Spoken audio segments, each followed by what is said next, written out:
Graças a Deus. Nos reunimos mais um domingo aqui. Pode ficar sentado no seu lugar mesmo, por enquanto.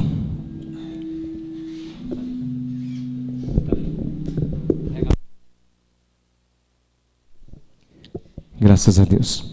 Te convido a abrir a Bíblia em Mateus capítulo 7.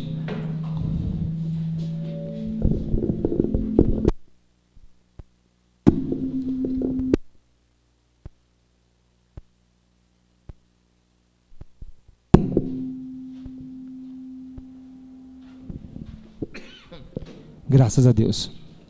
Ficou baixo? Som.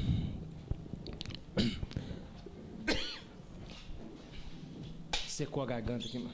Peraí.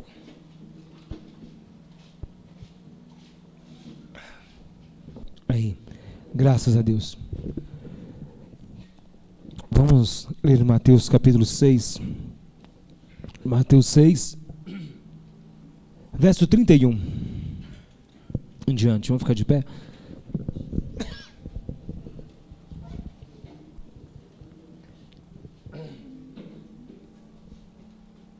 Eu não era para me ter cantado, hoje fui cantar.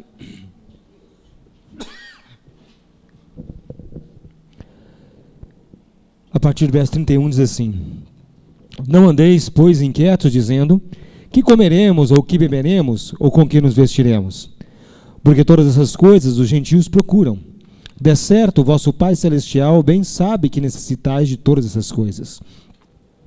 Mas buscai primeiro o reino de Deus e a sua justiça, e todas essas coisas vos serão acrescentadas.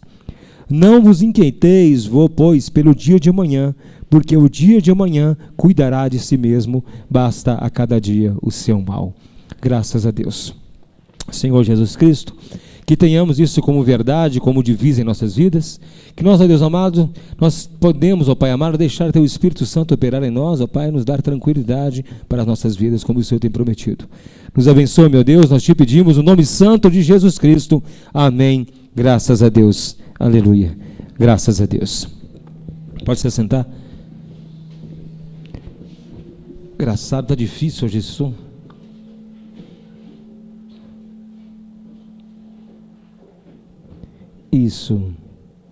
Isso.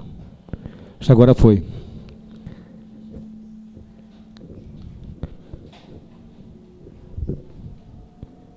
Vira a cara dela para o outro lado aí. Amém.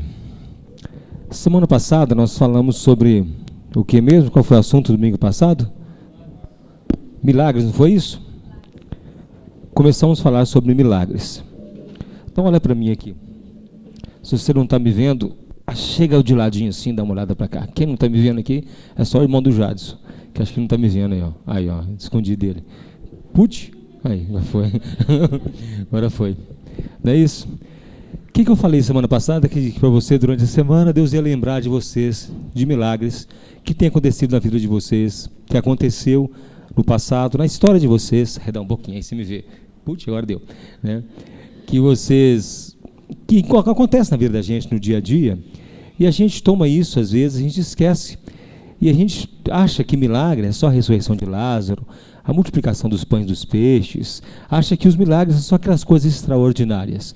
Então, eu vou dar a oportunidade para você, vou deixar o microfone rodar, e você tem uns minutos que eu vou dar, se você quiser contar o seu milagre, não é assim, conta a sua bênção, não. Quero que você seja sincero com o que aconteceu com você, para você, que isso sirva de exemplo, que às vezes muita gente não entende o que é um milagre na vida dele. Quem quer ser o primeiro pode fazer um sinal na mão aí, que eu vou dar o microfone para você. E aí você vai rodando.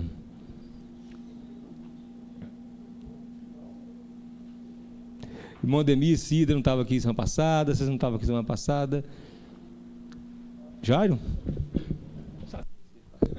Boa noite, irmãos. O que eu gostaria de contar aqui é um grande milagre, uma grande bênção, né? Porque, igual o pastor sempre fala com a gente, milagre não é esses milagres que a gente vê por aí, né? Você chega na igreja, você é obrigado às vezes forçado a falar, hoje você vai ter que contar uma bênção.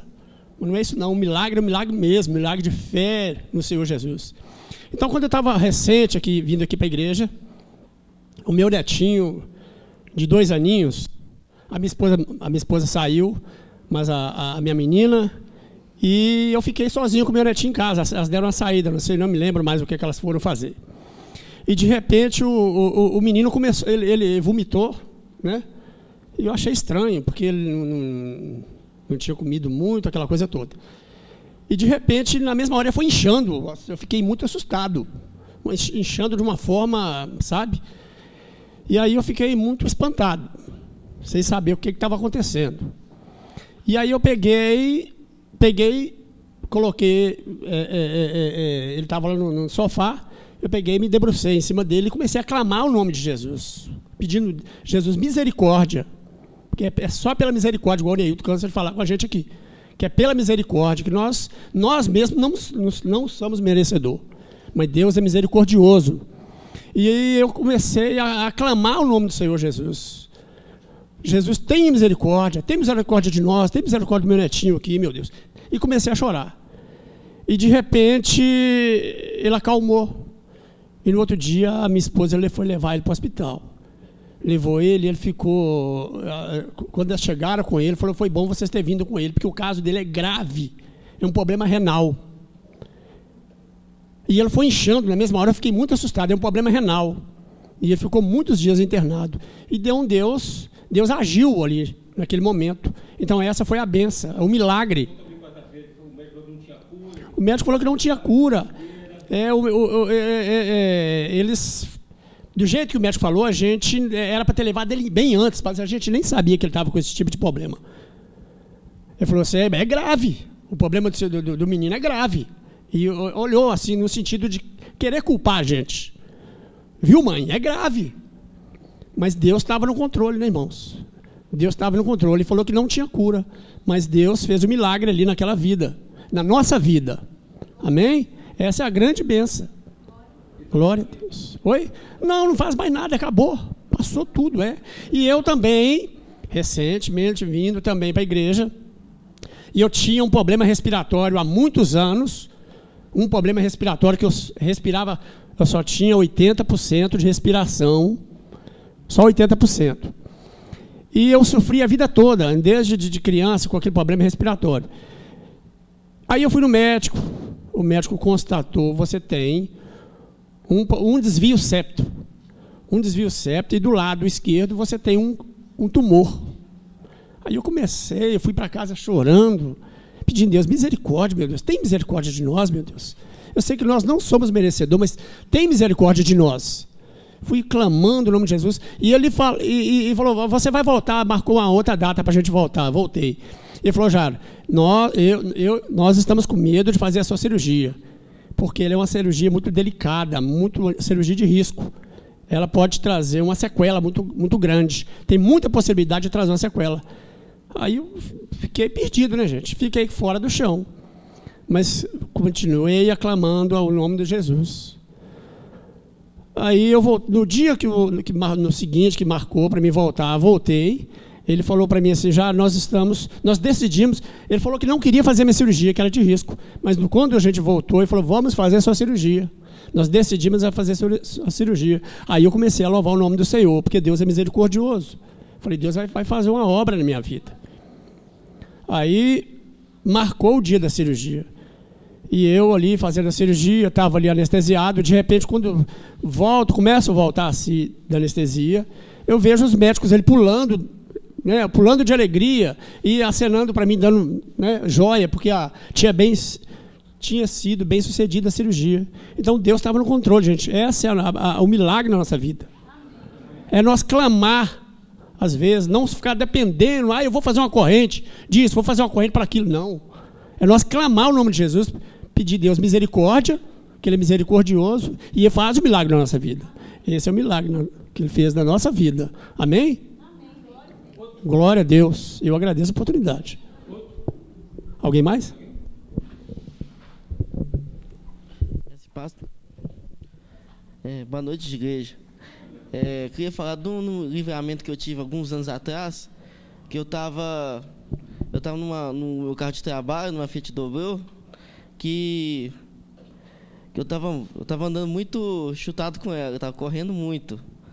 Aí, alguns anos atrás, lá no bairro Solão, no cruzamento dei de cara com o ônibus me mandou lá na árvore, Eu capotei e bati na árvore. Deu perca total no carro. Ficou quase irreconhecível o carro, porque ele até entortou. Mas agora, pelo milagre de Deus, que eu não sofri nenhum arranhão.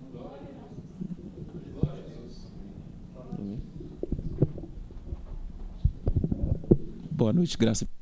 Eu queria contar um pouco um livramento que eu tive também. Igual o irmão Jair falou, Deus tem planos na vida da gente. Hoje eu olho a minha vida assim, eu vejo os livramentos que Deus me deu antes de eu conhecer a Cristo, muito antes. Eu andava muito de bicicleta, uns 14 anos, minha mãe nem sabe disso. Aí, andando de bicicleta assim, lá no bairro Velho. Aí eu andando de bicicleta assim, tinha 14 anos. Andando, os meus colegas foram para outro caminho, vou cortar caminho aqui. Aí eu andando assim, aí passou um carro assim, virou do meu lado, assim, o cara foi 1 metro de mim, 1 metro da roda da frente da bicicleta que eu estava assim, e entrou lá pro meio da cerca. Aí eu vi assim, o cara estava bebaço mesmo. Aí foi Deus. E hoje eu vejo assim também muitas coisas que acontecem na minha vida. Eu sempre gostei de mexer com som, mexer com o pessoal lá do bairro, dando som na rua. Hoje eu vejo que foi tipo um preparo de Deus para mim estar tocando, algumas coisas que Deus me usa, que eu vejo que era um preparo, um cuidado, uma direção de Deus mesmo. Amém.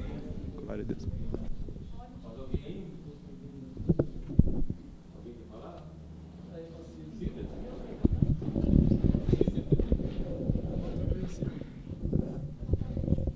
Paz, irmão, são muitas bênçãos, né?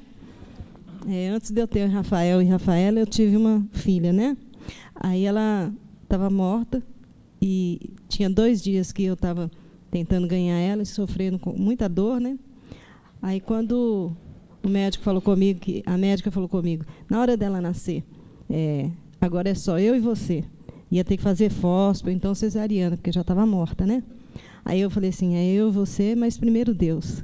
Na hora que eu falei Deus, a menina saiu de uma vez. Amém. Irmãos, graça e paz. Vou analisar bem, são tantas coisas, mesmo antes de a gente ser conhecido do Senhor, Deus faz milagres em nossas vidas, nos prepara para estarmos aqui hoje, né? Se for analisar bem coisas que aconteceram na minha vida, foi assim, praticamente livramento de Deus para que hoje eu estivesse aqui. Mas eu quero contar um que eu contei para o Neilton quarta-feira. Eu falei quando eu era crente. Eu sei que eu cheguei em casa do serviço, aí a Maria me falou comigo, vou te mostrar de manhã, vou te mostrar o dente de Daniel, porque era novinho, estava nascendo dente ainda. E a gengiva diz ela que a gengiva estava até escura, de tão que o dente estava travado ali, não saía, né? Estava aquele mancha escura, e de repente teria que rasgar ou uma coisa assim, poder tirar o dente. Que a minha sogra também tinha visto, ela mostrou para minha sogra viu também essa situação da gengiva dele. Aí nós pegamos, vamos orar. Aí oramos. E no dia seguinte que Maria foi mostrar a gengiva dele, já não tinha mais nada, estava normal. Não tinha mancha roxa, nem nada, escura, nem nada. É Deus. Boa noite, gente. Eu vou falar alguma coisa, eu nem sei se é para falar, mas porque eu tenho pedido ao Senhor tanto para direcionar aquilo que eu falo. Mas eu vou falar do início desse ano, algo que aconteceu no meu lar, na casa da minha mãe, na minha parentela, né? Eu fiquei com uma irmã internada durante 4 meses, ali no Santa Rita, por uma pneumonia, né, que ela contraiu, e essa pneumonia se agravou muito, né? E é uma coisa interessante que aconteceu, que eu estava... Eu não sei quanto tempo, mas eu estava praticamente sem o Senhor. Eu estava totalmente distante de Deus mesmo. Não tinha força de orar, de buscar, né, com todas as dificuldades que a gente vai vendo, que a gente vai se envolvendo na vida.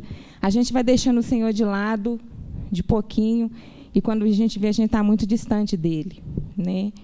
Acho que a Ayrton consegue bem falar, confirmar aquilo que eu estou falando, né? Porque ele convive comigo 24 horas, né? Ou 12, porque uma parte do tempo ele está fora. Mas eu não tinha mais fôlego de oração, não tinha nada em mim para buscar o Senhor. Né? E no dia 29 de janeiro desse ano, os médicos diagnosticaram a minha irmã como morta, deu horas de vida para ela.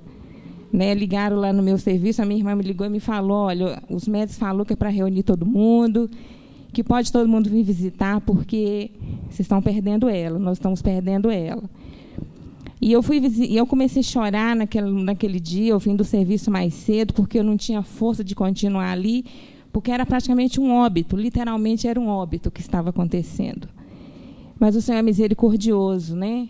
E todos nós estávamos muito distantes ali na casa da minha mãe também, a minha própria irmã. E no outro dia, passou, né, o dia 29 todo, passou o dia 30, que foi numa sexta-feira que eu fui visitá-la. E quando eu cheguei lá, que eu a vi, ela estava assim, muito inchada, né, totalmente voltada de barriga para baixo, porque não tinha mais como ela nem estar toda ligada, com vários aparelhos ligados sobre ela, e ali tinha um óbito. Só que os médicos tinham falado que no dia 29 seria praticamente algumas horas que ela teria de vida. E passou a noite, passou o outro dia todo, e quando nós chegamos na visita, o médico falou assim com a minha irmã, com a minha outra irmã, olha, eu não quero que vocês se animem, não, mas nós encontramos uma agulha no palheiro. E quando eu ouvi essa fala, eu ouvi um milagre, porque uma fala, eles estavam totalmente dando um diagnóstico de morte. No outro dia, eles disseram, nós achamos uma agulha no palheiro, não é para vocês se animarem com isso. E essa agulha, eu tive certeza que foi um milagre, porque a minha outra irmã teve... Enquanto estava todo mundo naquela angústia, naquela busca, né, do Senhor, ainda preservar a vida dela por algum tempo, todo mundo começou a entrar em oração, e a minha irmã teve uma visão, visão é uma coisa meio que a gente não consegue definir muito bem, ela mistura realidade com não realidade, e aí ela disse que ela viu um dedo que entrava num órgão, mas ela não conseguia definir o que era aquilo. Quando o médico falou que ele tinha encontrado uma agulha no palheiro, eu tive certeza que o Senhor tocou no pulmão da minha irmã e limpou, porque ele estava totalmente tomado, ele não tinha mais como reagir. Né? Ela foi ressuscitada. Né? E assim, eu sei que hoje, nos dias que nós vivemos, tem hora que a gente perde a fé, perde aquela ênfase de um milagre extraordinário que aconteça, porque a gente quer ver um milagre extraordinário. E esquece que toda a nossa vida pode ser um milagre diante de Deus todos os dias. Né? Só que aí eu já não estava crendo mais nisso. E eu vi ali o Senhor, quando ela falou que ela tinha visto um dedo, eu vi a mão do Senhor tocando no pulmão dela. E ela saiu do hospital no dia 12 de maio. Ela internou no dia 13 de janeiro. Tá? Então, ela está em processo ainda de uma hemodiálise, ela está tratando porque os rins dela deu falência. Né? Ela tinha mais ou menos o meu corpo, ela está muito magra, né? Mas ela está bem, ela está andando. Os médicos falaram que talvez ela ficasse com sequela, porque ela ficou algumas horas com falta de oxigenação cerebral, e ela não tem nada, a mente dela continua normal, não tem sequela. Né? Só que dentro de tudo isso, eu vi que, independente de milagre ou não milagre, a nossa vida com o Senhor já tem que ser um milagre. Né? Ter aquele nosso momento com Deus, independente do que a gente esteja vendo ou não o Senhor fazer, a gente precisa confiar nele acima de qualquer situação, acima de qualquer coisa. Né? Então, eu estou falando aqui, eu nem sei se, porque eu tenho pedido ao Senhor, eu estou aqui sentado do Senhor para falar alguma coisa, porque durante todo esse período que aconteceu, né, nós estivemos ali orando, clamando de madrugada, buscando, houve uma mudança, e o Senhor tem mexido na minha vida. Né? E eu tenho pedido ao Senhor para Ele não me deixar eu esquecer desses dias que eu vivi, para eu não me afastar do Senhor, que a circunstância da vida não nos afaste do Senhor, por a gente querer que vê as coisas e não vê. Independente disso, a gente precisa crer que o Senhor é o próprio milagre. Amém? Glória a Deus. Pegando mais uma carona aqui, irmãos, eu estou muito feliz com Jesus, buscando Deus com toda a sinceridade, muito feliz, né? Como eu estava falando ali, Hoje eu tenho, respiro 100%, graças a Deus, não tenho, né, aqueles problemas mais, estou feliz demais. Deus é maravilhoso, Deus é poderoso. Glória a Deus. Amém, Jesus. Eu lembrei que a gente lembrou, né, são muitos milagres, se a gente for contar, desde o início que a gente converteu, o cuidado que Deus tem pela nossa vida é muito grande.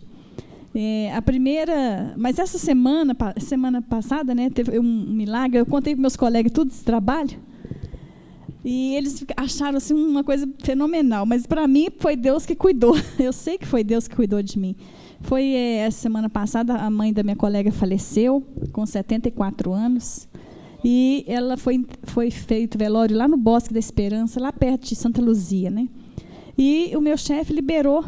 Mas ninguém foi, só eu, para representar a equipe, né, de trabalho. Eu fui, ele me liberou no horário da manhã, eu fui lá. Fui rapidinho de metrô, né? Nem sabia, mas foi muito rápido para me chegar lá. Foi uns 20 minutos eu cheguei nesse lugar. Mas para voltar, eu fiquei lá, né? Fui lá, dei uma palavra para essa minha colega, né? Dei um abraço, que nessa hora a pessoa fica, né, sozinha, triste, sentindo a saudade daquela pessoa, e levar o abraço dos meus colegas que tinha mandado. E na volta, era mais ou menos 13h, aquele lugar muito, muito parado, muito fechado, não tem nada ali. E eu tinha que voltar de ônibus. Para vir foi fácil, para ir foi fácil. O ônibus parou no metrô, eu não peguei nenhuma rua, mas para voltar eu tinha que ir para o ponto do ônibus. E quando eu fui para o ponto do ônibus, eu olhei assim, me deu um medo, mas era de dia, mas um medo, uma coisa horrorosa. E a gente não tem medo, né? Mas naquela hora deu um medo assim, uma coisa pavorosa assim, no coração. E tinha um ponto de ônibus cheio de mato. Eu falei assim, eu vou ter que ficar ali naquele mato ali, eu tenho medo. Eu fiquei com medo, eu não tenho medo de andar. Na idade da gente não tem mais medo, né? Mas me deu aquele pavor, aquela coisa horrorosa. E quando eu ia, eu falei assim, mas eu vou andar. Eu pensei assim, eu vou andar até o ponto, que aqui é a portaria do cemitério, o ponto de ônibus ficava assim, uns 100 metros à esquerda, né? À esquerda. Aí eu fui andando, falei assim, eu vou andar aqui no mesmo lado da porta. Se acontecer alguma coisa, eu volto correndo. Eu pensando isso. E nisso vinha um grupo de rapazes, lá uns 250 metros, e eu olhava para eles, me dava aquele medo terrível, mas não sei explicar. Eu creio que era Deus me livrando. Aí eu fiquei do lado de cá, falei assim, eu não vou atravessar. Se o ônibus passar, eu dou sinal do lado de cá e ele vai parar. Eu pensava assim, Deus vai me abençoar. E pedi a Deus, Senhor, tira esse medo do meu coração. Eu não queria atravessar a rua. Não conseguia atravessar, não passava carro nenhum. De repente, passou um carro preto, parou do outro lado, que eu tinha que atravessar mão e contramão. Um Corolla preto, todo escuro. Eu fiquei assim, meu Deus do céu, agora que eu vou voltar correndo. E parou, abriu o vidro, era uma senhora de idade, mas a senhora, assim, que se ela fosse uma pessoa muito, assim, deslumbrante, eu acho que eu não ia ter medo, eu ia ficar com mais medo, mas ela era uma pessoa tão simples, e ela tinha uma boca torta, uma boca, assim, puxada, a pessoa que tem uma paralisia facial. E eu olhei assim, eu pensei no meu coração, fica calma, fica tranquila. E ela só falou assim, ô moça, você quer uma carona até o centro? Eu estou indo para o centro. Aí eu falei assim, eu não pensei em nada, eu não pego carona. Mas nessa hora, o meu coração deu uma calma, uma paz. Eu corri para o carro e entrei e falei assim, só está indo para o centro? Eu também vou, porque eu trabalho lá. Aí ela foi conversando comigo, mas ela é muito feia, irmão. Não gosto de falar que a pessoa é feia, não, mas ela era muito feia. Era muito feia, parecia ter um homem, sabe assim? O rosto, a boca dela vinha aqui do lado. Ela conversava assim, era uma coisa assim, impressionante. Teve hora que eu achei que era um anjo. Falei assim, deve ser um anjo que Deus mandou, diferente, para me ajudar. Eu pensava isso. E ela falou assim, não, eu olhei para você, ela falando, e eu senti que você precisava de ajuda. Isso ela falando, eu não falei nada com ela. Eu falei assim, realmente, eu fiquei com medo de ficar ali naquele ponto. Aí ela arrancou o carro. Quando ela arrancou o carro, irmão, veio uns 5 rapazes com facão escondendo assim na mão. E os rapazes que eu olhava para eles, mas não sabia o que era, que eu não conseguia enxergar esse facão. E eles estavam com um facão. E eu acredito que Deus me livrou, porque o medo que eu senti, eu não sentia medo, ainda mais de dia. Não tem medo. Deus colocou esse medo em mim para mim não ir. Porque se eu fosse, eu ia ser assaltada ou coisa pior, né? E eram os rapazes assim, de 1,80 m, 1,90 m, não é rapaz de 1,60 m, 50, não é do meu tamanho, não. E o facão, eles escondiam o facão, mas ela viu a senhora, eu falei, lá, Deus te livrou. Ela falou comigo, Deus te livrou disso aí. E eu falei assim, glória a Deus. E a gente veio conversando e só falava de Deus. A dona não sei quem é, não sei como é que ela chama, que ela falou o nome. Eu lembro que ela falava Luísa, mas eu não sei se é Maria Luísa, não lembro mais o nome. E ela falou assim, não, eu vou passar ali no centro, vou atravessar e vou lá para o bairro Lourdes. Eu vou atravessar a Bahia. Eu falei assim, não, se você deixar na Bahia, eu já estou do lado do meu trabalho. Muito obrigada. Gente, era um Corolla preto, novinho, novinho, com ar-condicionado. E eu creio, nesse dia, eu cheguei no meu trabalho contando para os meus colegas isso, porque eu achei isso uma coisa... E eles acharam também. Eu falei assim, gente, isso não acontece. E não acontece mesmo. Ninguém oferece carona para ninguém. Eu creio que Deus me deu um livramento de um assalto, ou de um assalto relâmpago, ou de um homicídio, né? Porque era uma coisa muito feia que a gente viu passando. Esse foi um milagre de libertação, né? Mas Deus fez um milagre na nossa vida maior, que é de salvação. Só lembrando que eu já contei aqui esse testemunho, que quando eu quis perguntar a Deus o que era salvação, o Senhor me deu uma visão onde eu era uma mendiga. E nessa mendiga estava na calçada, eu já contei aqui várias vezes, mas eu não esqueço, porque o maior milagre que Deus faz é da salvação. Não queira voltar para o mundo, porque o mundo é inferno, o mundo é morte. O mundo é mendiguez. Pode ter o dinheiro que for, que não tem salvação. Sem Jesus não tem. Deus me mostrou uma mendiga, eu era uma mendiga, e depois me mostrou eu em pé, com a veste branca, branca, branca. Eu nem sabia que existia veste branca, que foi quando eu converti, que existia vestes brancas na Bíblia.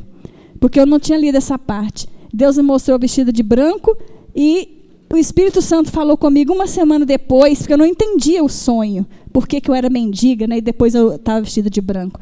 E o Senhor falou, antes de você ter Jesus, você era uma mendiga.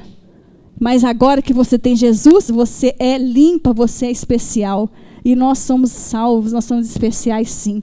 Especiais pelo sangue de Jesus. Só Ele pode dar essas vestes brancas. O mundo que não tem Jesus, irmão, eles são fedorentos, são mal cheirosos, eles são igual fezes. Nós somos lavados no sangue de Jesus, nós somos libertos. Então nós temos que reconhecer, agradecer a Deus, regozijar no presente de Deus, alegrar com a nossa salvação. Deus, isso foi quando eu converti, né? Deus fala com cada um de uma forma, mas Deus não é mudo, Deus fala. Deus responde a oração.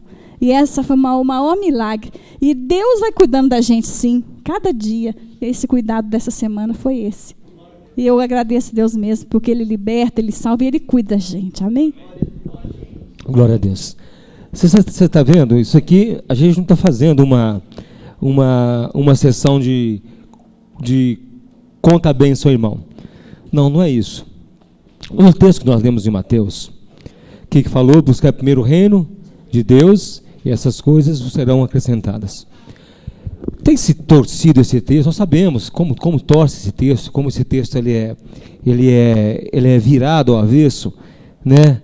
Que é a respeito de bens materiais, mas tem uma coisa, um outro texto que casa muito e que explica e completa esse texto de Mateus, é de Romanos capítulo 8. Romanos capítulo 8, Paulo escreve, vai abrindo lá, Romanos 8, 28.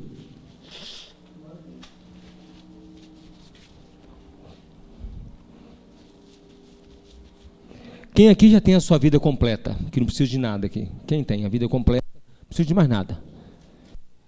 Se você ganhar na Mega Sena da virada, a sua vida está completa, você não precisa de mais nada? Se você ter todos os bens materiais que você deseja, a sua vida está completa? Não, por quê? Porque falta Jesus, precisa de Jesus. Não, mesmo você tendo Jesus e ter todos os bens materiais que você puder ter, a sua vida está completa? Acho que falta a glorificação, né? Falta o céu ainda.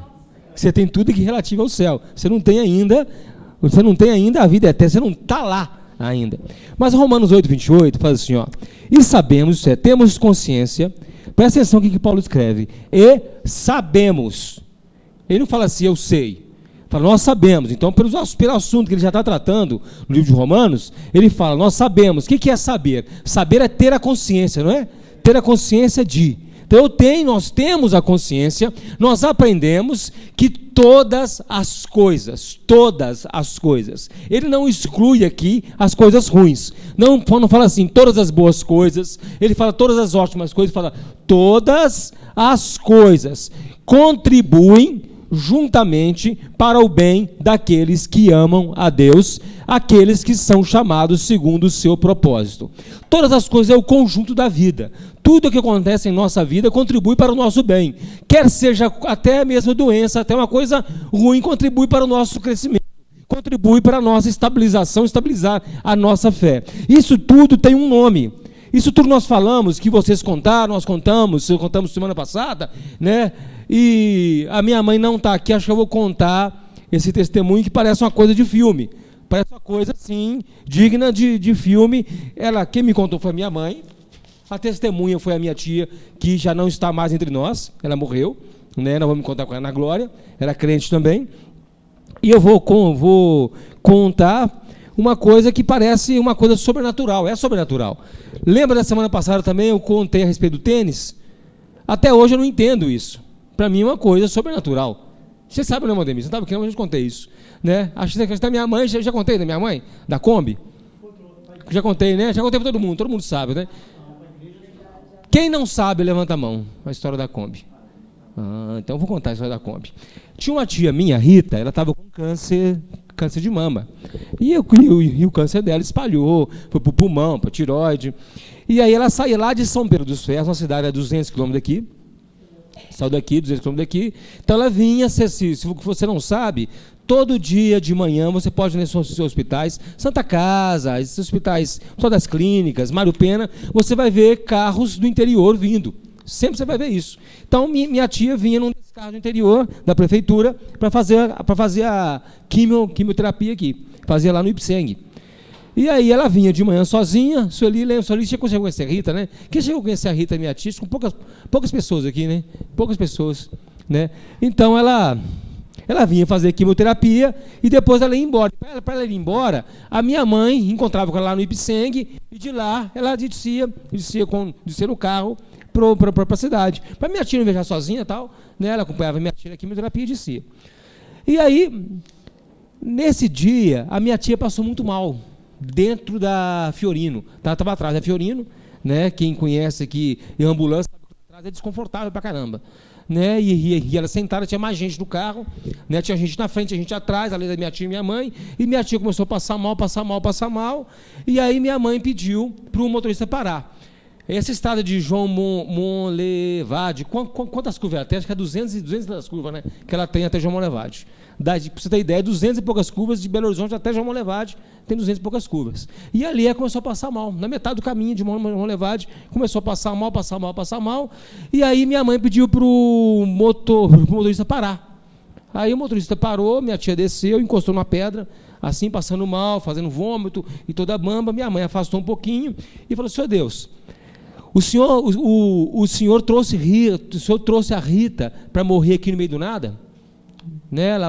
Será que ela vai morrer aqui no meio do nada? Vai aqui no meio do mato, na estrada, ela vai morrer aqui?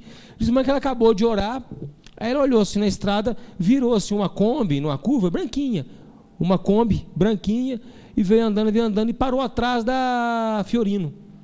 E desceu um cara vestido de branco, diz minha mãe que desceu um cara vestido de branco, foi no motorista da Fiorino e falou assim: eu vim buscar as duas aqui, ó. Aí diz mãe que ele tomou um susto, né? O cara falou com o motorista: eu vim aqui para buscar essas duas aqui. Aí o motorista: não, que você não pode levar elas não, que eu tenho que chegar lá na cidade com as duas, você não pode levar elas não. Ele falou assim: não, mas eu vim buscar as duas. Vim buscar elas. Aí o motorista falou assim: então tudo bem, vai com elas até na barreira de Rio Casca, barreira da Polícia Rodoviária Federal, deixa lá na barreira de Rio Casca, que aí eu passo lá e pego as duas, que eu tenho que chegar com elas na cidade. Aí diz a minha mãe que o cara já foi andando para as duas, e já foi abrindo a porta da Kombi, falou com a minha mãe: tia Rita, vamos embora. E aí pegou assim a Rita pela mão, entrou com ela na Kombi, botou a cena na Kombi. Minha mãe entrou também. Diz minha mãe que quando a Rita entrou na Kombi, ela falou assim: Graça, eu não estou sentindo mais nada. Sentou no banco da Kombi, deitou assim de lado e dormiu. O cara entrou na Kombi, pegou a direção e foi embora. Diz minha mãe que ele não falava nada. E assim, largando o pau mesmo, com a Kombi mesmo. E diz a minha mãe que olhava assim, o cara correndo, fazendo aquelas curvas, tudo. E a minha mãe também, quando ela viaja de ônibus, ela passa mal também, faz ônibus. Minha mãe não sentiu nada, que parecia que a Kombi estava até flutuando. Quando chegou lá em Rio Casca, é uma reta de uns 2 quilômetros mais ou menos. A reta é grande mesmo. E tem um ponto de ônibus no meio dessa reta. Aí o cara foi, parou no ponto do ônibus, desceu, abriu a porta e falou assim: é aqui que vocês duas ficam. Aí minha tia Rita acordou na hora, minha mãe foi descendo a Kombi, assim uma distância, a Kombi parou aqui, o ponto do ônibus aqui, desceu a Rita, sentou a Rita no ponto do ônibus e virou para agradecer o cara. Quando ela virou para trás, cadê a Kombi? Não tinha Kombi, não tinha camarada, não tinha nada. Mas e lá, é uma reta muito grande, a mãe que olhou assim na reta, não tinha nada. Estava limpa a estrada. Estava limpa. Aí Zé que sentou, olhou assim e falou assim: o que é isso, Deus? Isso é coisa de Deus. Aí demorou uma meia hora, 40 minutos mais ou menos, o cara da Fiorino chegou e falou com minha mãe assim: nossa, Deus, mas o cara que veio trazendo vocês corre demais, velho. Corre demais, que eu corri também atrás dele para ver se conseguia apanhar ele, mas o cara sumiu mesmo na frente de tanto que ele está correndo. Isso para mim é milagre de Deus. É milagre de Deus. É uma coisa que hoje às vezes não se pode dizer numa igreja pentecostal, que eles começam a glorificar o anjo do Senhor em vez de glorificar a Deus. E também às vezes você vai contar para os novos reformados de hoje, eles falam que Deus não faz mais milagre. Nós temos dois extremos, mas eu creio que Deus ainda faz isso ainda. Né? Lógico que a minha mãe não vai falar mentira, isso é um caso antigo na nossa família. Minha mãe não ia falar mentira, minha tia também não ia falar mentira. As duas é impossível combinar a mesma história, né? Então é uma coisa que eu creio no milagre de Deus. Então isso tudo contribui para o bem daqueles que amam a Deus, que são chamados segundo o seu propósito, segundo o seu decreto. Isso é chamado providência de Deus. Apaga a tela para mim, Sara. Chamada providência de Deus. A providência de Deus, ela palmilha a nossa vida. Até quando nós não conhecíamos a Deus, nós estávamos debaixo da providência de Deus. A providência de Deus, ela pode se manifestar, interessante, pode se manifestar como a preservação.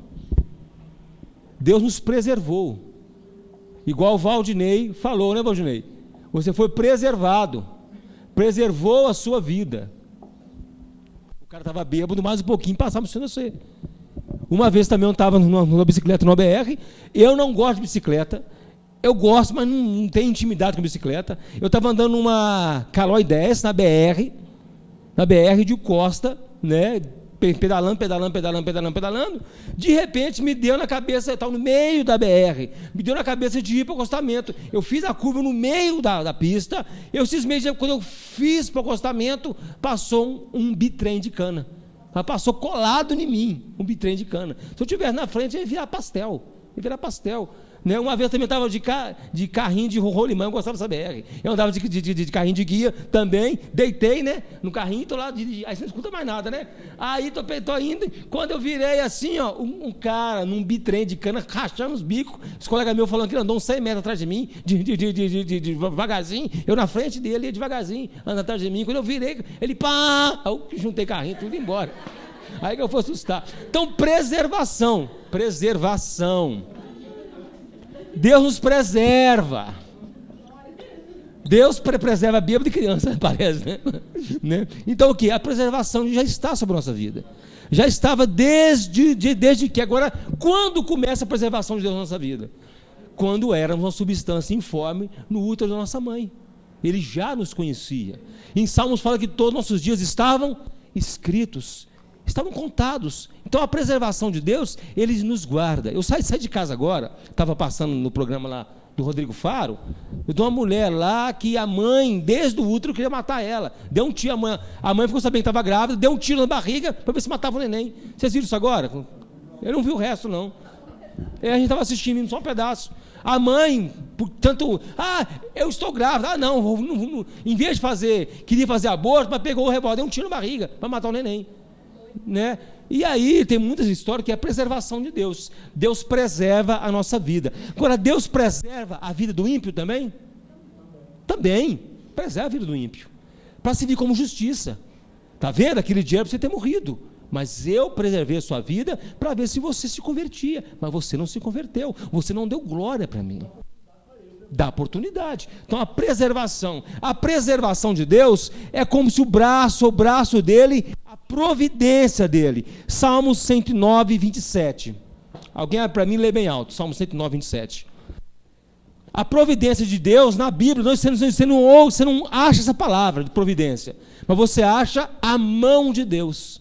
É a mão de Deus que está estendida para nós, a mão de Deus que está sobre as nossas cabeças, a mão de Deus que está sob os nossos pés, a mão de Deus que está estendida para nos abençoar.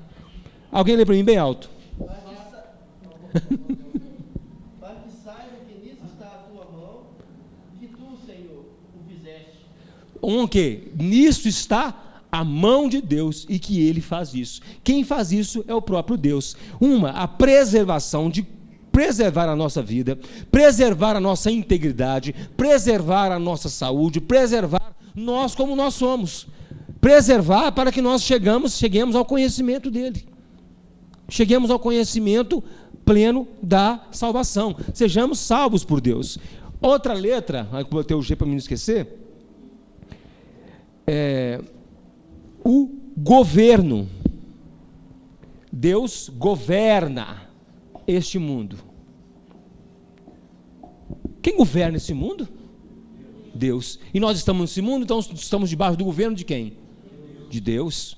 Nós estamos debaixo do governo dele. Então ele é que libera o que vai acontecer ou não vai acontecer. Abre lá em Daniel capítulo 4, 17. Ainda que nós não conhecêssemos, estávamos dentro do sistema do governo divino. Ainda que nós sejamos rebeldes, ainda que o ímpio seja rebelde, que o ímpio seja blasfemador, que o ímpio seja o que for. Como é que chama aquele Borguinho? Borguinho lá que botou fogo nas igrejas? Varg. Ele está debaixo do governo de Deus. Um cara lá, é Suécia? Não. É Europa. Noruega. Igual tem um cara lá que era de uma banda de black metal, botou fogo em quantas igrejas? 56 igrejas e matou também o guitarrista, não, né? Nesse que matou, não, né? Matou também o guitarrista da banda dele, botou fogo em 56 igrejas, está preso. Eu te pergunto, ele está debaixo do governo de Deus? Está debaixo do sistema de governo de Deus, porque a alma que pecar é essa... Então está sofrendo o processo de Deus, o governo de Deus. Deus não abre mão do seu governo. O ateu está debaixo do governo de Deus?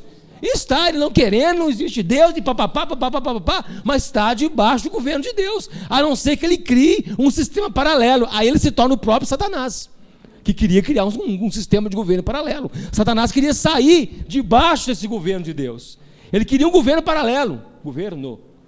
Ele queria um governo paralelo. Ele queria o poder paralelo no céu.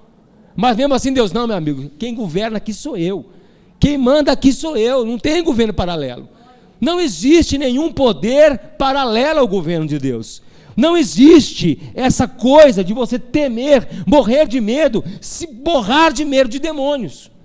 Não existe isso, porque não tem outro governo no ser de Deus. E esse governo está sobre a nossa vida desde que nós éramos substância informe no útero da nossa mãe. Estamos debaixo do governo de Deus. Ou você acha que o seu nascimento foi um acidente? Não existe coincidência, não existe acidente para Deus. Daniel 4,17, quem vai ler para mim?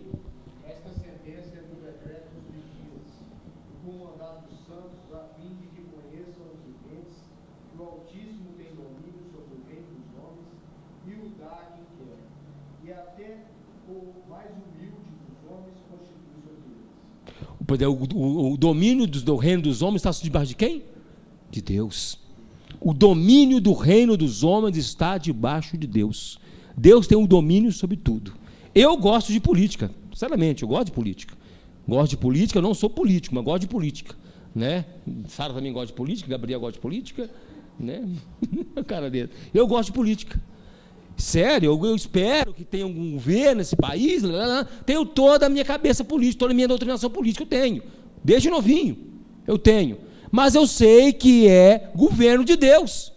Eu posso querer que o candidato X ganhe, mas o resultado da eleição é o governo de Deus. Não tem jeito. Por mais injusto que seja o governante, por mais terrível e sanguinário que seja o ditador, é governo de Deus. Ele bota, até um texto em Daniel que fala que ele remove reis e estabelece reis, dá sabedoria aos simples, entendimento aos entendidos, e seja bendito o nome de Deus de eternidade a eternidade. É Ele que faz essas coisas. Então está sujeito, tudo está sujeito debaixo de Deus, inclusive a provisão, a providência para as nossas vidas. Depois, são as 3 características da providência de Deus: governo, preservação, governo e cooperação. Todas as coisas cooperam, operam juntamente para o bem daqueles que temem a Deus. Então, debaixo disso, nós estamos debaixo, então, de uma providência divina. Igual você acabou de falar, que mesmo por mais que ele seja injusto, esse governo, né, é um governo que está debaixo da mão de Deus. Da autoridade de Deus. Certo. Porque eu acho também que, igual nós estamos vivendo essa crise, esse governo, Deus está fazendo, porque está tratando com o Brasil, com a igreja, com o Brasil. Trata com o mundo. Na verdade, isso tudo tem um propósito maior do que isso, que apenas um paizinho, né? Agora, quando um governo, não é que nós não estamos nos sujeitando a esse governo. Se o governo proíbe de ter igreja, então não vamos sujeitar. Não. Antes obedecer a Deus do que? Os homens. É obrigação nossa, temos igrejas clandestinas, obrigação do crente. Se amanhã sai, por exemplo, um decreto falando, não, só vai poder ter igreja católica. As igrejas evangélicas, cristãs evangélicas estão todas banidas, são todas ilegais. Os pastores vão ser presos, vão ser executados em praça pública. É nossa obrigação como cristão, temos igreja clandestina em nossas casas. Igual na China, né? Igual na China, igual na Tchecoslováquia, na Armênia, né? Tem um outro país que esqueci, nos países comunistas, nos países islâmicos. É obrigação nossa, porque nós amamos o nosso Senhor e pregamos o Evangelho, né? Então não é que nós estamos obedecendo, vamos obedecer então a vontade de Deus, então eu vou me aliar ao governo. Não é assim. Nós vamos nos alinhar à palavra. Continuar o governo de Deus fazendo a vontade dele. Porque nós somos reino de Deus. A igreja é reino de Deus. Então isso tudo está. Também na oração sacerdotal do Senhor Jesus. Também. Não peço que os tires do mundo, mas que os livres do mal. Isso, a providência. Nós experimentamos a providência de Deus na saúde, irmã Maria, no milagre com os familiares, no milagre com Maria, Jairo. Nós experimentamos livramento, Rafael, experimentamos livramento assim, relâmpago, Doriana, minha mãe, livramento da morte, providência de Deus, até de bens materiais, aconteceu isso comigo. Mas isso não é regra. Não é que todo doente vai ser curado. Não é que toda necessidade material vai ser suprida, porque o pastor Neildo supriu lá e precisava de um tênis e deu para ele. Não é porque agora então nós seremos imortais, não é porque agora nós não morreremos no acidente, porque como Deus livrou Rafael, tem a obrigação de livrar todos os crentes. Não, Deus tem um plano específico para cada um. Para cada um. E nisso tudo redunda em glória a Deus. Porque Deus é um Deus pessoal e um Deus coletivo. É o Deus pessoal, o Deus que eu sirvo e o Deus que a igreja serve. Então ele trata comigo, trata com você, segundo a palavra dele, mas trata também com a igreja conforme a sua vontade. Sempre, e nós vamos ver isso, preservando, governando e tudo cooperando para o nosso bem. Graças a Deus por isso. E se aquilo que vai cooperar para o meu bem é a minha morte? Para não ver coisas na minha vida, para eu ser poupado de coisas adiantes, o bem que coopera para o bem daquele que ama a Deus, por exemplo, ele me mata essa noite, para o meu bem, para que eu esteja do lado dele, para me ver a glória dele, que talvez eu não suportaria a tribulação que virá sobre o mundo. E o que? A morte para nós é um mal terrível, mas para Deus é a forma de trazer os dele para ele. Na verdade, todo mundo quer ir para o céu, mas ninguém quer morrer. Na verdade é isso. Então, tudo isso está debaixo, porque ele vai estar me preservando de uns dias que talvez eu não vou aguentar viver, e aí a minha vida, tudo que vai acontecer para cooperar para ele me levar, porque tudo está debaixo do governo dele. Então, a maior provisão de Deus não é Jeová Jiré, que eles insistem em falar lá em Gênesis, Abraão, não sei o quê, né? E aí Jeová Jiré é um caso específico, e mesmo assim a provisão para Abraão não foi de bem material, foi do quê? Foi de quê?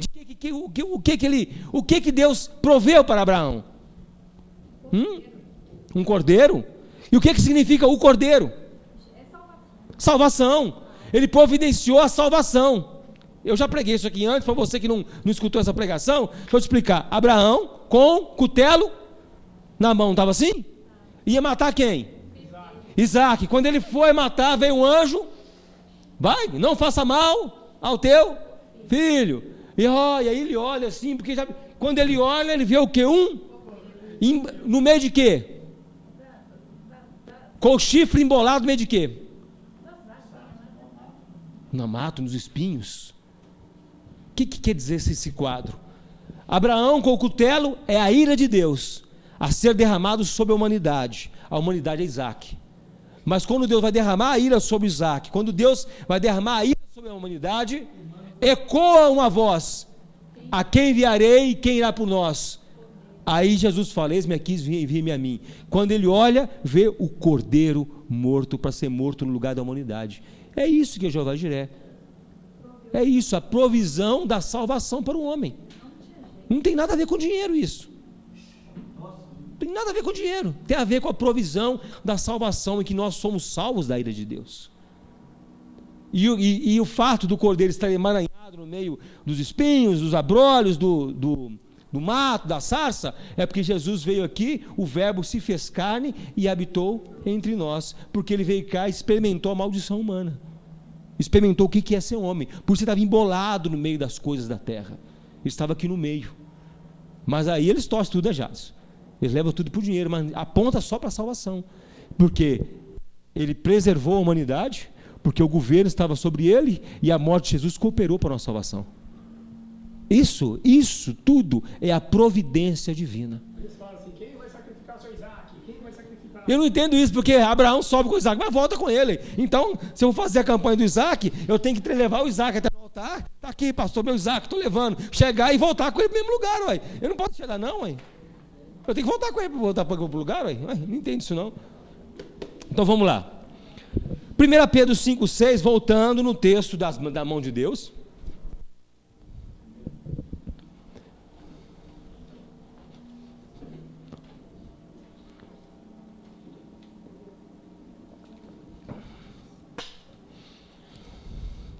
Aí eu te pergunto, pode pôr na tela?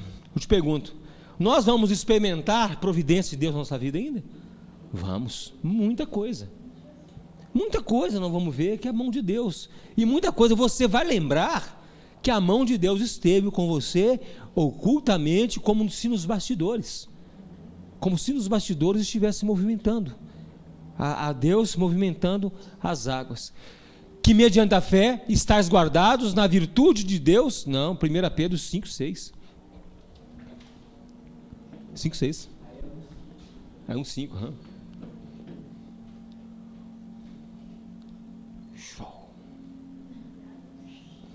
Humilhai-vos, pois, debaixo da potente mão do Senhor, de Deus, para que a seu tempo vos exalte. Humilhai-vos. O que é uma pessoa se humilhar? Reconhecer que ela é nada. Se rebaixar a sua condição de impotente. Eu não posso. Saber que é homem.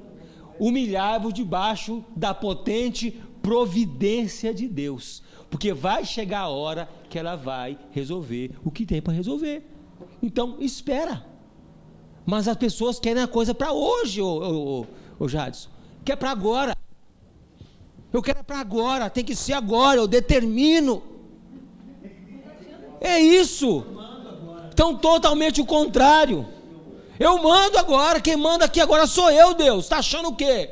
Eu vou botar um reino agora nas bandas do Belvedere, e eu determino que seja lá. E por aí vai. Então é a mesma voz, o mesmo sentimento que ecoa O mesmo sentimento antigo de Satanás está dentro do homem. A semente foi plantada. E os pastores regam para que a semente germine. Porque já tem a semente do mal em nós. Quando fala assim, se comer, contigo comer da árvore o quê? Sereis conhecedores do bem? Tereis conhecimento, então, da bondade de Deus e de toda a maldade de Satanás. Vocês vão ser contaminados com as duas coisas. Vocês vão se encher, se contaminar disso. E vão querer ser Deus, vão querer ser aqui agora, quem manda nessa bagaça agora sou eu, Deus. Adão só não falou isso porque ele ainda tinha um pouco de temor de Deus. Ele falava, Deus, agora quem manda aqui sou eu. E não vou andar pelado mais não. Agora eu vou botar as folhas de figueira aqui, vou até fazer roupa. O Senhor é um Deus, o que você me fez pelado, Deus? Que isso? Que vergonha. Então é isso. Eles não conseguem se humilhar. Porque se humilhar é muito feio. Quem já se humilhou aqui, voluntariamente na vida? E quem foi humilhado, sem querer ser humilhado? Ser humilhado é terrível, né?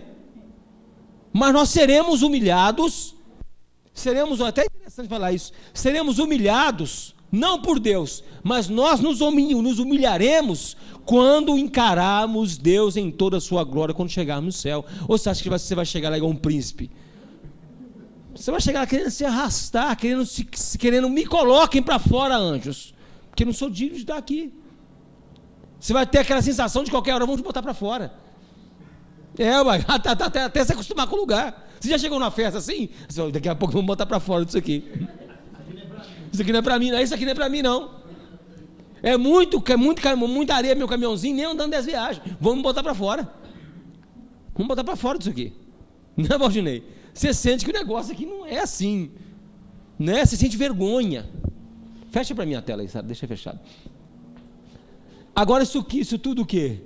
Isso tudo, todo o plano da salvação, tudo é providência de Deus.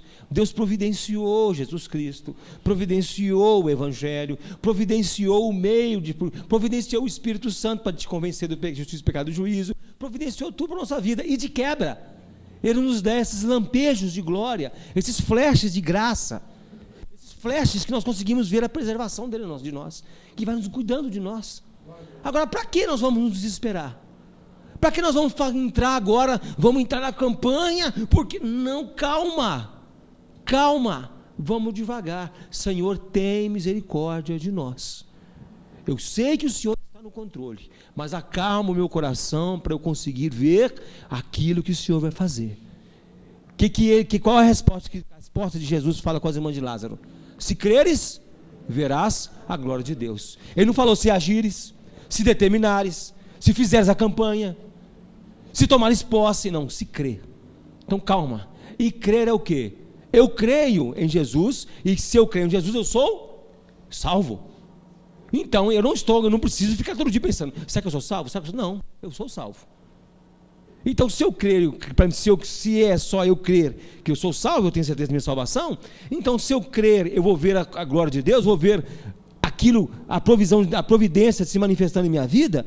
Então o fato de crer é acalmar o coração. Não andeis ansiosos por coisa alguma. Rafael, quando o ônibus veio, bateu no seu carro, você falou em línguas, você fez o quê? Não dá tempo de nada, meu amigo. Nem de gritar, Jesus, não dá nada. Dá tempo de nada. Não dá tempo de nada, não, só. Se for para morrer, se tiver mesmo aquela coisa, tipo o filme Ghost, você só vê o espírito saindo e o corpo ficando. Estou indo embora. É só isso. Não dá tempo de nada, dá tempo de gritar, não dá tempo de fazer nada. Quem aqui já teve desmaio, de capotar, puf? Dá tempo de alguma coisa? Não. Irmão Ayrton aí. Dá tempo, Maírto? Não dá tempo. Doriana? Sara? Não dá tempo de nada só. Então o que? Crer na providência. O Senhor está cuidando de mim. O Senhor está cuidando de mim. Isso dá uma tranquilidade. Aprenda isso. Isso traz paz. Paz, então por quê? Por que isso? Por que isso traz paz? Porque isso é fé. É fé de crer que Ele está agindo em nós e a nosso favor. Sabendo que essa providência é o permanente exercício da graça de Deus. Permanente exercício sobre nós. Deus não vem, não é que você tinha mais graça, Rafael, Maria, Doriana, Jairo, Valdinei, todo mundo que falou, não é que naquela hora você recebeu uma graça especial. A mesma graça do livramento é a graça que está sobre a sua vida permanentemente. Não houve algo, agora Deus fala assim, agora eu vou aumentar a dose de graça. Não, é o mesmo cuidado que Ele tem, a mesma linha a mesma intensidade de cuidado e graça que Ele tem sobre a sua vida toda. Jesus, quando ia curar o cego de nascença, nós vemos isso só quando Ele vai ressuscitar Jairo, que Ele fala, Senhor, tem misericórdia, eu piso. Mas quando Ele falava, e aí, o que você está precisando? Para enxergar, toma. Ele não fazia assim, ó. Não fazia nada, Hadouken, não. Ele não fazia isso, não. Ele chegava e fazia, porque a graça está imanente nele. Ele não fazia passes de mágica. O pessoal acha que tem que gritar, Deus, igual tem igreja que ensina como é que ora, né? É sério, tem escola de oração. Você põe o pé direito na frente, sério. E você dá o passo de fé. É sério isso, você vai conhecer isso. Não fala o nome da igreja. Bandido de Guarudo, é assim, ó. Grande Deus e poderoso Pai. E é outro passo. Eles ensinam a fazer isso. Para que traga o quê? Para que traga o quê? Para que traga uma atuação teatral que o pastor está puxando lá do fundo a fé. E aquela oração forte é que vai valer. Mas Deus usa a oração até de uma criança. Deus usa até uma não oração. Uma não oração quando você não tem tempo de orar. Pai, puf, acabou. Meu Deus, me deu um livramento. Eu nem orei para isso. Porque Ele está guardando a nossa vida. Você está andando na rua, vê uma bala perdida de um 762, não sabe de onde. Ainda bem que aqui não tem isso. Aí de repente faz assim, tum, na parede, você fala assim, uai, bateu na parede, era para bater em mim. Aqui não tem, né? Mas na Pedra da Lagoinha tem. Perto, lá perto tem. Eu estava entrando na biblioteca lá da parte, parado assim com a mão, assim, conversando eu e mais três. De repente o prédio balançou. Quando ele balançou, a bala caiu no meu pé. Que isso, fuzil? Lá da pedreira. É. Na parede balançou a casa. Uma vez eu joguei uma pedra. Eu era bom de mira em pedra. Pedra, tiradeira, espingarda, bom de mira. Escuta essa aqui só. Você falou também que pegou na frente. Você mostrou a marca ali. Aqui, eu peguei uma pedra uma vez. Era muito bom de pedra. Eu não sei nem o que eu fui jogar pedra, gente. Até hoje não sei. Eu joguei a pedra assim, ela passou tão rente na casa. Foi rente na casa da minha avó assim. E a Eliane, vizinha. Eliane, a vizinha lá. Quando eu joguei a pedra, a Eliane chegou na janela. A pedra passou no olho dela assim, ó. Passou assim no olho dela. Que ela ficou piscando e tirando a areia do olho. Sério, mas não tinha nada. Quando eu acabei de jogar a pedra, ela chegou na janela. Aí a pedra passou assim, ela ficou esfregando o olho, procurando o que passou. A pedrada que eu dei. E se pega no olho dela, ela ficava cega. Não, eu gostava só de jogar aquelas pedras chatinhas, sabe? Aquela chatinha, eu era bom de pedra, sabe? Era bom de pedrada, né? Pedrada tiro, então era bom demais. Eu lembrei aqui que um dia eu estava disso, 5 horas, se eu chego atrasada às 5h30, aí vai, depende do dia. E eu fiquei esperando o ônibus, eu estava com uma sacola pesada, e eu sempre espero o segundo ônibus vazio. E nesse dia passou 1, passou 2, passou 3, eu esperei 4 ônibus passar. Nunca tinha esperado. Aí, de repente, chega a Sara da escola, todo coçando. Tô coçando, mãe, tô coçando. Eu tô assim, o que é isso? Será que é alergia? Aí, de repente, ela desmaiou no chão, no fundo do ônibus. Aí eu falei assim, é por isso que Deus faz a gente fazer umas coisas que a gente não sabe.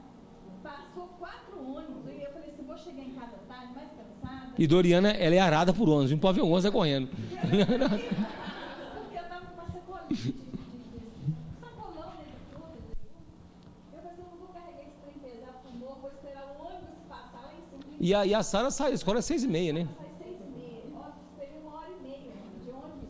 Passou 1, passou 2, passou 3. Depois chega a Sara lá correndo, desmaiou, ele juntou de gente. Que Deus guardando ela. E eu estava no hospital também, né? Eu estava no hospital. Desmaiou assim, a gente não sabe por quê. É piolho.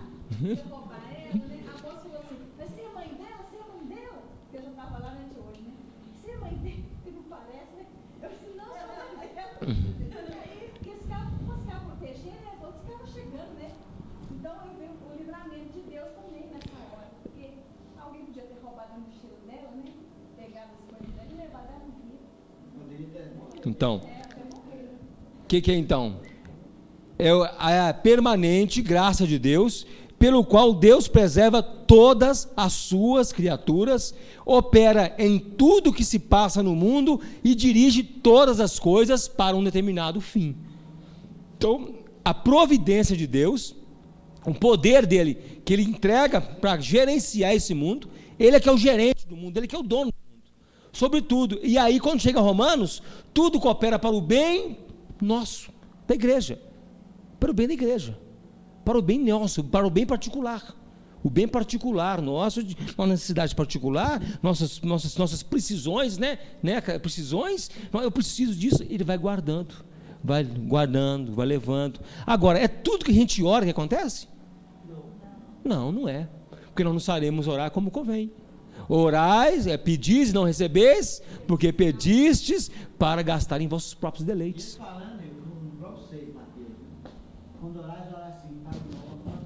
Aí fala, Pai nosso que estás no céu, santificado seja o teu nome. Aí lá entra a oração do Pai nosso. E já começa a se humilhando, é o Senhor. Humilhar-vos debaixo da potente mão. Te basta, minha graça te basta. Eu estou com um problema. Minha graça te basta. A minha graça, o meu governo, minha cooperação, minha preservação sobre você, basta, Paulo. Você não está vendo a coisa acontecendo sobre você? Chega. É isso que eu tenho para você. Acabou. Tem crente orando para tudo quanto é coisa. Tem crente orando, em nome de Jesus eu vou fazer, eu já vi no serviço. Em nome de Jesus vai sair esses números da Mega Sena. Fala isso. Sério, estou falando sério. Em nome de Jesus vai dar certo, esse mês dá certo, essa semana dá certo. Eu fico olhando e me dá uma sua tristeza.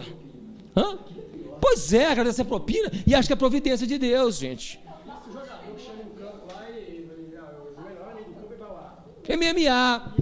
MMA, futebol. Se Deus entrasse nesse negócio de futebol, gente, Brasil, que tem o Kaká, já era campeão, sei lá, né? Não entra nisso, isso é coisa do homem.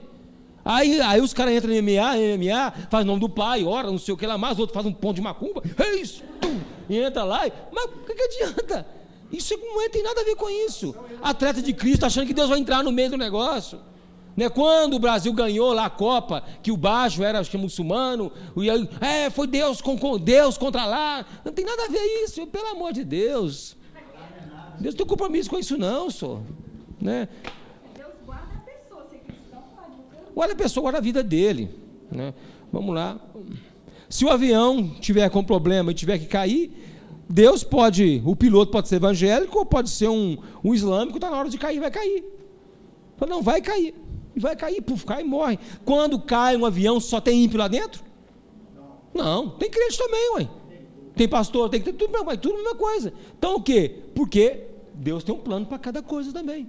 Mas a gente acha, por causa da falta de conhecimento, o povo é destruído. E a destruição do povo, não é que o povo acaba não, é a destruição da fé, a destruição da crença, a destruição da fé em Deus. O povo está sendo destruído por causa disso. Não é que o povo está sumindo, não. Tem um povo grande, mas é destruído por dentro, porque não tem fé, não conhece nada, porque não é esclarecido as coisas de Deus. Amém? Vamos parar por aqui? Depois, talvez domingo que vem a gente continua com isso, que está interessante demais. Tem umas coisas interessantes para falar aqui e não vai dar tempo hoje. Na verdade que providência significa que nada acontece por acontecer. Não existe acaso. Acaso não existe. Não existe acaso, meu amigo. Não existe coincidência, não. Tire sua cabeça que coincidência não existe. Eles até usam uma cristocidência, né? Coincidência não existe. A nossa vida é preservada, governada e tem a cooperação das coisas. Então, coincidência não existe. Deus está no controle. O controle é a preservação de vida. E aí depois nós vamos lá na frente, nós vemos um outro tipo de preservação de Deus na nossa vida, que é muito mais deliciosa de saber do que essas coisas ainda. Amém? Deus te abençoe. Curva sua cabeça, vamos orar? Senhor Jesus Cristo, Sabemos que todas as coisas cooperam para o bem daqueles que temem ao Senhor e são chamados segundo o seu decreto. O teu decreto, ó Pai amado, de João 3,16. Ó Deus, todo aquele que nele crê não pereça, mas tenha vida eterna. Muito obrigado, Senhor bendito, porque nós um dia ouvimos a palavra, porque um dia nós, ó Deus, o Senhor Jesus Cristo veio até nós, tocou em nosso coração e nos fez reconhecer, nos fez esse reconhecimento da providência divina. Muito obrigado, Senhor, pelo que nós aprendemos hoje. Te peço, Pai amado, que continue sendo conosco no nome de Jesus Cristo. Amém. Glória a Deus. Amém. Amém? Você pode aplaudir o Senhor, irmão? Pode dar glória a Deus? Glória a Deus. Aleluia. Glória a Deus. Glória a Deus. Você que é pai aqui, você consegue ver a providência de Deus nos filhos seus? Os seus filhos?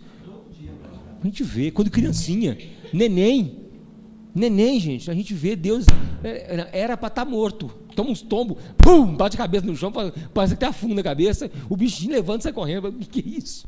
É Deus que guarda, protegendo, né? Amém. Você que vai trazer a sua oferta à frente, você tem a liberdade. A oferta não está vinculada com a providência de Deus. A oferta está vinculada com o amor de Deus.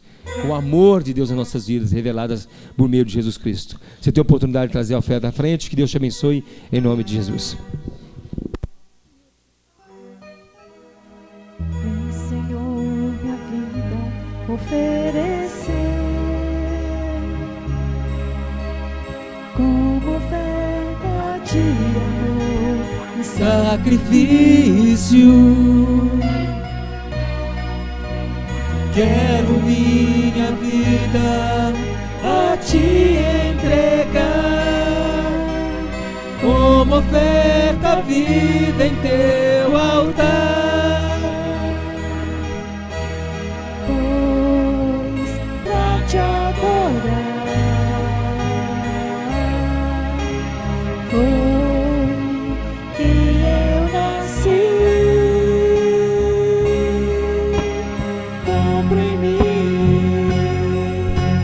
Teu querer, faça o que está em teu coração, e que a cada dia eu quero mais e mais estar ao teu lado, estar ao teu lado, Senhor. Amém. Graças a Deus. Minha mãe e Nelimar não estão viajando, elas estão lá para o interior, né? E aí por isso que elas não vieram hoje. Graças a Deus, Nelimar melhorou tanto, está dando até para fazer uma viagemzinha, né?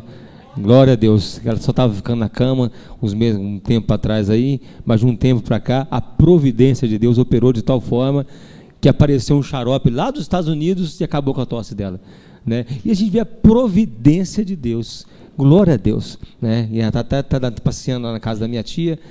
Graças a Deus, fiquei muito alegre com isso, né? Então que o Senhor te abençoe e te guarde. Vamos encerrar então em nome de Jesus Cristo. Amém? Vamos encerrar. Pode ficar de pé. Então vamos orar. Senhor Jesus Cristo, abençoa, Pai amado, as nossas vidas, ó Pai. Nós trabalhamos, ó Pai amado, de sol a sol, trabalhamos, ó Pai amado, temos nosso turno de serviço, muitas vezes é cansativo, ó Pai. Muitas vezes, ó Pai amado, queremos descansar, parar, ó Pai amado, mas, ó Deus, devemos agradecer porque temos um trabalho, ó Pai. Porque temos, ó Pai, onde empregarmos a nossa força de trabalho e recebemos por isso, Senhor. Senhor, tem misericórdia nas nossas vidas, ó Pai, nos dê saúde, nos dê sabedoria. Abençoe, Deus amado, a dona de casa, o trabalhador, os nossos filhos estudantes, ó Pai amado. Abençoe-nos, ó Pai amado. Sabemos, ó Pai, que o Senhor tem, Deus amado, sido conosco, garantido, ó Pai amado, as tuas mãos sobre nós, ó Pai. Ó Deus, dê-nos tranquilidade ao nosso coração, nós te pedimos no nome de Jesus Cristo. Senhor Jesus Cristo, estamos encerrando essa reunião essa noite. Vamos sair daqui, ó Pai amado, e vamos, ó Pai amado, ali encarar o mundo, ó Pai. Encarar o mundo e todos os seus problemas, as suas trevas, ó Pai. Ó Deus, até mesmo que é chamado de luz do mundo, ó Deus amado, tem a forma de trevas, ó Pai. Até o que é chamado de luz pelo mundo tem forma de trevas. Tem misericórdia de nós, ó Pai. Faça-nos luz desse mundo, ó Pai amado. Faça-nos sal dessa terra, nós te pedimos no nome de Jesus Cristo. Amém. Glória a Deus. Que Deus te abençoe, em nome de Jesus Cristo, que o Senhor te abençoe e te guarde, que o Senhor faça resplandecer o teu rosto sobre ti e tenha misericórdia de ti. Que o Senhor sobre ti levante o teu rosto e te dê a paz. Deus te abençoe, em nome de Jesus.